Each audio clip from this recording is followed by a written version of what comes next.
কি ভুল করছি আমরা, ভাই কি ভুল করছি?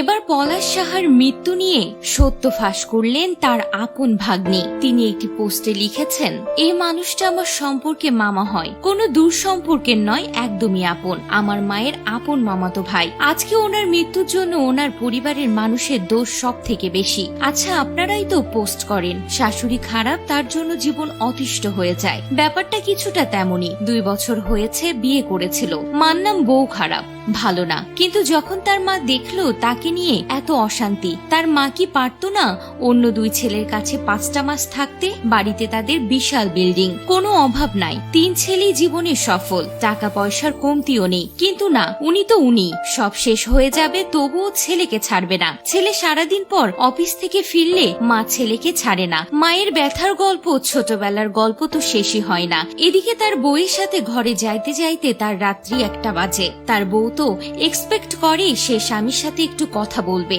যখনই ঘুরতে যাবে সব জায়গায় তার মার জোর করে যাওয়া লাগবে। অন্য ছেলেদের কাছে এসবগুলো করে পাত্তা পেত না, এজন্য সে সবসময় ছোট ছেলের কাছে থাকতো। অন্য ছেলেও তার বউদের সাথেও সম্পর্ক ভালো ছিল না। অন্য ছেলের মা অন্যায় আবদারের বিরুদ্ধে কথা বললেও পলাশ মামা সত্যি বলতে, মা বলতে অন্ধ ছিল।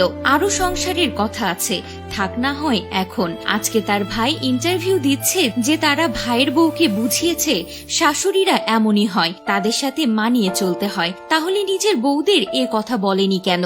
ভালো শাস্তে আসছে। আজকে তাদের কাছেই এই মাকে রাখবে কিনা সন্দেহ। মহিলা এতটাই ভয়ঙ্কর। মায়ের এইসব কিছু শিকার হয়ে হয় ছেলেটা আত্মহত্যা করে, তা না হলে বউটা আত্মহত্যা করে, আর না হয় স্বামী স্ত্রীর ডিভোর্স হয়ে যায়, আর সাফার করে তার বাচ্চাগুলো, আর জিতে যায় মারা। বউ মরলে বউ পাওয়া যাবে, মা মরলে তো আর পাওয়া যাবে না।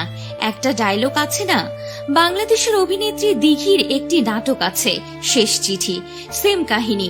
মার জন্য ছেলেটা শেষ পর্যন্ত তার বউকে নিয়ে এবং তার গর্ভে সন্তান থাকা অবস্থায় বিষ খায়।